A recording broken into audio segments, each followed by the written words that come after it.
Hello दोस्तों, welcome to my YouTube channel topper rankers. दोस्तों, आप लोग का आम्ल क्षार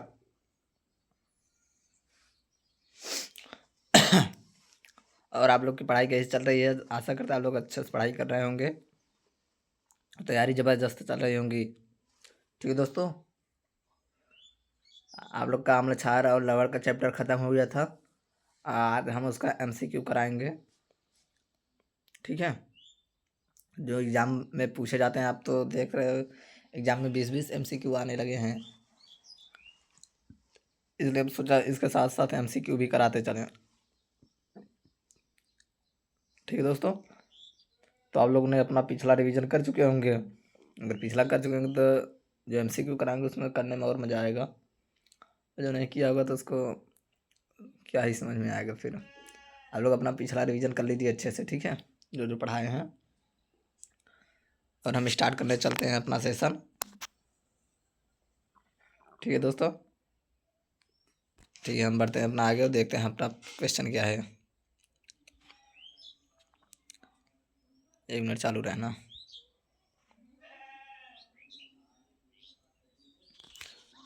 क्या है देखो, क्वेश्चन एक क्या है, अम्ल का स्वाद कैसा होता है। ऑप्शन ए मीठा, ऑप्शन बी खट्टा, ऑप्शन सी कड़वा, ऑप्शन डी नमकीन। बताओ अम्ल का स्वाद कैसा होता है। मीठा, खट्टा, कड़वा, नमकीन। कैसा होता है दोस्तों? खट्टा होता है। कैसा होता है? खट्टा। ठीक है, समझ में आया? आप लोग को तो हमने बताया भी था अम्ल होता भी कैसा है। पिछला पढ़ लोगे तो समझ में आ जाएगा। ठीक है, पिछला अच्छे से पढ़ लीजिए, थ्योरी जो पढ़ाए हैं। चलो आगे बढ़ते हैं, अगला क्वेश्चन देखते हैं। अगला हमारा नीला लिटमस अम्ल में किस रंग का हो जाता है। जो नीला लिटमस पेपर होता है अम्ल में किस रंग का हो जाता है। ऑप्शन है लाल, ऑप्शन बी नीला, एंड ऑप्शन सी हरा, ऑप्शन डी पीला। बताओ दोस्तों, नीला लिटमस अम्ल में किस रंग का हो जाता है। नीला, लाल, हरा, पीला। किस रंग का हो जाता है दोस्तों? लाल हो जाता है। कैसा? लाल। ठीक है, ये सब हमने आपको बता दिया पहले ही थ्योरी में। अगर पढ़े रहेंगे तो ये अच्छा से जवाब दे पाएंगे। ये सब एग्जाम में बहुत ही बार पूछा गया है, तो आप लोग अच्छे से तैयारी कीजिए। ठीक है, अगर वीडियो अच्छी लग रही है तो सब्सक्राइब जरूर करना। और तीसरा क्वेश्चन देखो क्या है, लाल लिटमस क्षार में किस रंग का हो जाता है। लाल लिटमस जो होता है क्षार में किस रंग का हो जाता है। नीला, लाल, पीला, हरा। बताओ किस रंग में होता है दोस्तों? नीला होता है। किसमें? नीला। ठीक है, समझ में आ गया? बढ़े आगे। देखो चौथा क्या है हमारा, निम्नलिखित में से कौन सा प्रबल अम्ल है। निम्न में से कौन सा प्रबल अम्ल है। ऑप्शन है CH3COOH, option B HCl, option C H2CO3 और ऑप्शन डी SCOOH। बताओ दोस्तों, इनमें से कौन सा प्रबल अम्ल है। प्रबल अम्ल हमने आपको बताया भी था, अगर पढ़े रहेंगे तो बता देंगे प्रबल अम्ल कौन सा है। प्रबल अम्ल किससे बोलते हैं? हाइड्रोक्लोरिक अम्ल को, यानी HCl को ही। ठीक है, ऐसे लोग क्या बोलते हैं? प्रबल अम्ल बोलते हैं। ठीक दोस्तों, बढ़े आगे। पांचवा क्वेश्चन हमारा है, निम्न में से कौन सा दुर्बल अम्ल है। कौन सा इसमें दुर्बल अम्ल है। ऑप्शन है H2SO4, option B HNO3, option C CH3COOH, option D HCl। बता दो निम्न में से कौन सा दुर्बल अम्ल है। H2SO4, HNO3, CH3COOH और HCl। दुर्बल अम्ल कौन सा है इसमें? CH3COOH, यानी ऑप्शन सी। ठीक है, और NOH क्या है? अम्ल है, क्षार है, लवण है, सूचक है। बताओ NOH क्या है? मतलब सोडियम हाइड्रोक्साइड जो होता है क्या है। सोडियम हाइड्रोक्साइड हमारा क्षार है। क्या है दोस्तों? क्षार है। ठीक है,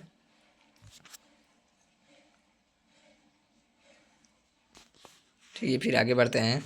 आगे देखते हैं उदासीनीकरण अभिक्रिया, क्वेश्चन नंबर 7 जो उदासीनीकरण अभिक्रिया में क्या बनता है? केवल जल, केवल लवण, केवल जल और लवण एवं जल और गैस। बताओ रासायनिक अभिक्रिया में क्या बनता है? केवल जल, केवल लवण, लवण और जल, गैस। क्या बनता है दोस्तों? लवण और जल बनता है। क्या बनता है? लवण और जल। ठीक है, आगे देखो क्या है। पीएच मान 7 किसका होता है? जो पीएच मान होता है वो 7 किसका होता है? अम्लीय का होता है, क्षारीय का होता है, उदासीन का होता है, या कोई नहीं? बताओ, जो पीएच मान अगर 7 है तो अम्लीय रहेगा, क्षारीय रहेगा, उदासीन क्या रहेगा तीनों में से, या फिर इसमें से कोई रहेगा नहीं? क्या होता है दोस्तों? सी, उदासीन रहेगा। अगर 7 पीएच मान है तो क्या रहेगा? उदासीन रहेगा। ठीक है, समझ में आ गया?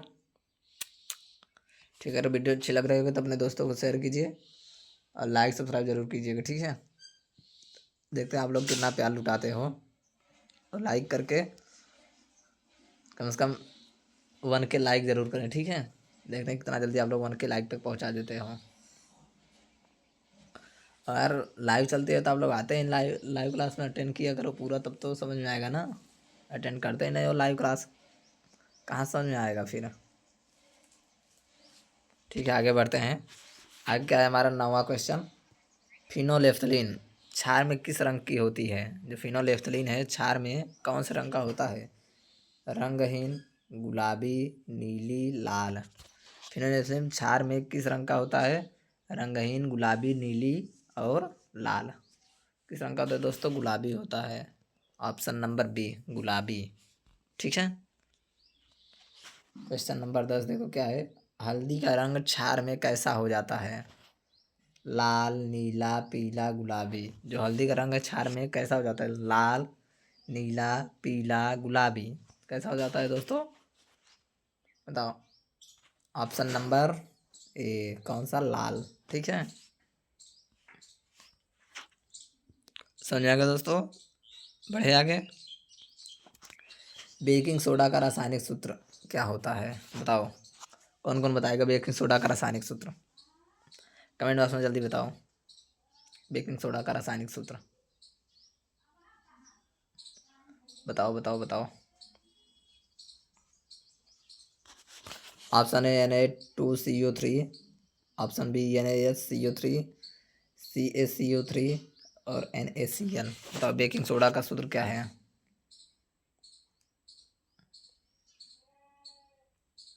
क्या है दोस्तों? NaCO3 क्या है?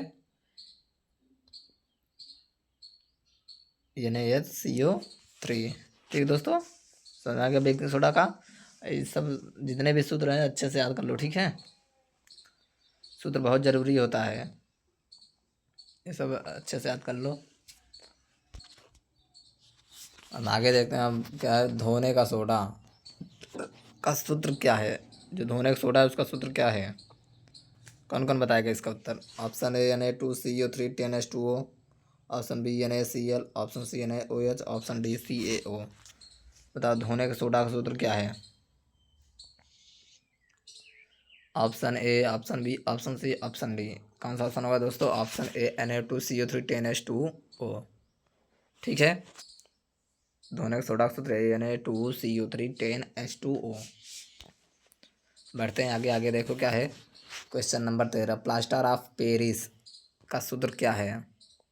बताओ प्लास्टर ऑफ पेरिस का सूत्र किस किस को पता है? प्लास्टर ऑफ पेरिस का सूत्र ऑप्शन है CaSO4 2H2O, CaSO4 half H2O, Na2CO3 CaCO3। तो प्लास्टर ऑफ पेरिस का सूत्र क्या है? CaSO4 2H2O, option B CaSO4 half H2O, option C Na2CO3, option D CaCO3। तो दोस्तों कौन सा है इसमें? Option number B, CaSO4 half H2O। ठीक है, 1/2 को हम हाफ भी बोल सकते हैं, फिर क्योंकि आधा इसे बोलते हैं हाफ भी बोल सकते हैं हो, इसलिए ये है हमारा CaSO4 हाफ H2O। ठीक है, बढ़ते हैं आगे। आगे देखो क्या है। विरंजक चूर्ण से ब्लीचिंग पाउडर बोलते हैं का सूत्र क्या है? Option A CaOCl2, option B NaCl, option C CaCO3, option D NaOH। तो विरंजक चूर्ण का सूत्र क्या है? CaOCl2 NaCl CaCO3 और NaOH। विरंजक चूर्ण का सूत्र क्या होगा दोस्तों? CaOCl2। ठीक है, CaOCl2। ठीक है, समझ आ गया? बढ़े आगे। देखो पीएच स्केल का मान कितने से कितना तक होता है? आपको हमने बताया था ना, पीएच स्केल का मान कितने कितना तक होता है।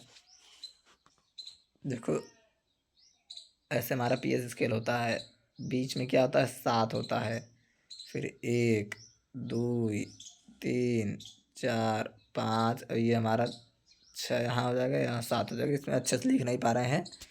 फिर इसके आगे 7 है, 8 9 10 11 12 14 तक होता है। ठीक है, कहाँ तक होता है दोस्तों? 14 तक।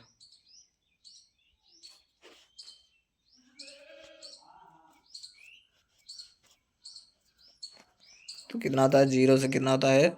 14 तक होता है। ऑप्शन है 1 से 10। हमारा ऑप्शन क्या हो जाएगा? बी, 0 से 14 तक पीएच स्केल का मान होता है। ठीक है, आप लोग अपना थ्योरी जो पिछला पढ़ा है ना, उसको अच्छे से तैयार कर लो। थ्योरी बहुत जरूरी है, थ्योरी पढ़े रहोगे तो ये सब लगा लोगे आराम से। देखो क्वेश्चन नंबर 16 क्या है? अम्ल धातु से अभिक्रिया कर कौन सी गैस उत्पन्न करते हैं? अम्ल जो होता है धातु के साथ अभिक्रिया करता है तो कौन सा गैस उत्पन्न करता है? Oxygen, hydrogen, nitrogen, carbon dioxide. बताओ दोस्तों, अम्ल धातु के साथ अभिक्रिया कर कौन सी गैस उत्पन्न करते हैं? Oxygen, hydrogen, nitrogen, carbon dioxide. कौन सा गैस उत्पन्न करते हैं? हाइड्रोजन करते हैं। कौन सा? हाइड्रोजन। ठीक है, ठीक है, फिर बढ़ते हैं आगे। आगे देखते हैं क्या है। क्वेश्चन नंबर 17, सामान्य नमक का रासायनिक सूत्र क्या होता है? ये तो आप लोग आराम से बता दोगे यार। सामान्य नमक का रासायनिक सूत्र, जो नमक हम लोग सब्जी में डालते हैं उसका रासायनिक सूत्र क्या होता है बताओ? NaOH, NaCl, Na2CO3, KCl। जी जी, इसका उत्तर बताएगा। देखते हैं कि सामान्य रस नमक का रासायनिक सूत्र क्या है, जल्दी बताओ। देखते हैं कौन बताता है। बताओ बताओ बताओ, क्या होगा दोस्तों? कौन सा ऑप्शन होगा? Option number B, NaCl। ठीक है, चलो आगे देखते हैं। इसमें पूरे 20 क्वेश्चन है। ठीक है, हम लोग के 20 क्वेश्चन हैं। इसके बाद आप लोग का अगला चैप्टर स्टार्ट हो जाएगा। ठीक है, चलो क्वेश्चन नंबर 18 देखते हैं क्या है। अम्लीय विलयन का पीएच मान कितना होता है? 7 से अधिक, 7, 7 से कम या 14। तो जो अम्लीय विलयन होता है उसका पीएच मान कितना होता है?